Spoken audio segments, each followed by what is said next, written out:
안녕하세요. 호흡을 민지숙입니다. 오늘은 핫팩 주머니 만들어 보도록 하겠습니다.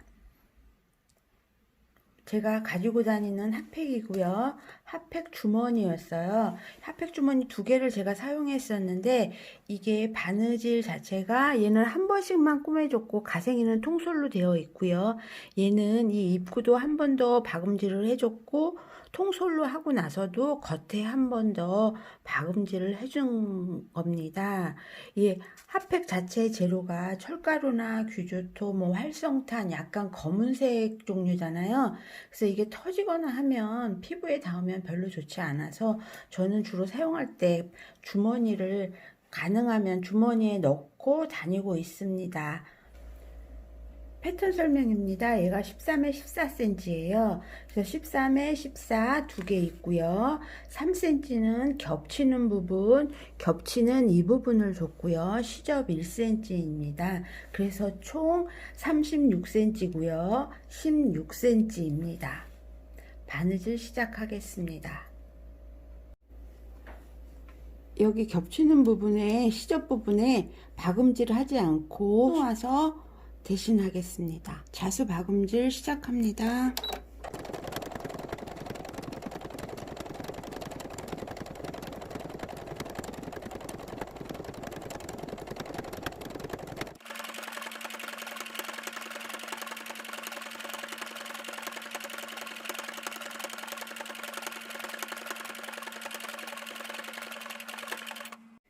이렇게 수 나와서 왔고요.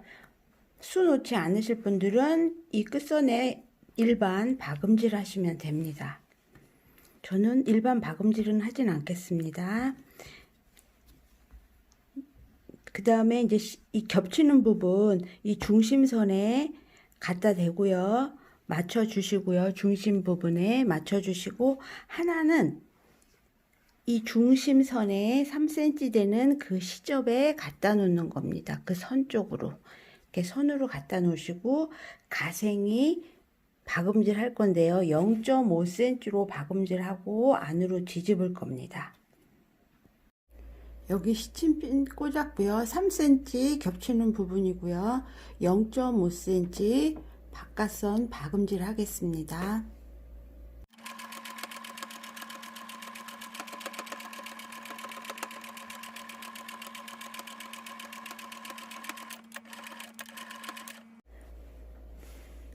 양쪽 박음질 되어 있고요. 시접 정리 좀 해줬습니다. 뒤집어서 박음질 한 번 더 하겠습니다.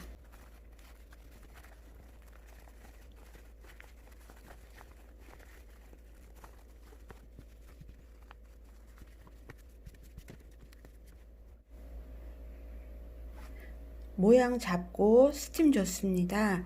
가생이 박음질 한 번 더 해서 통솔 마무리 하겠습니다.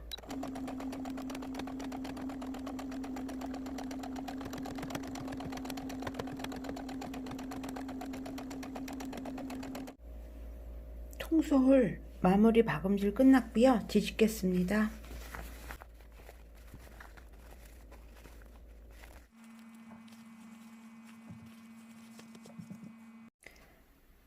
스팀했습니다. 가생이 1cm 눌러받기 박음질하고 마무리하도록 하겠습니다.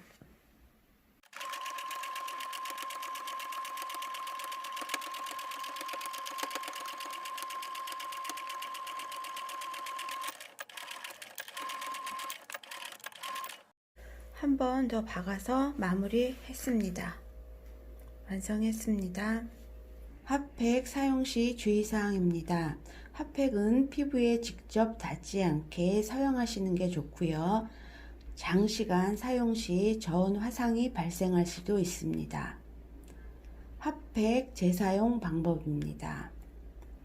온도가 내려간 핫팩을 지퍼백 또는 비닐에 넣어 보관 후 다시 흔들어 사용하실 수 있습니다.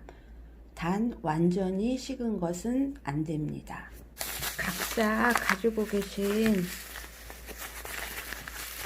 핫팩 사이즈에 맞게 만들어서 사용하시면 될 것 같습니다.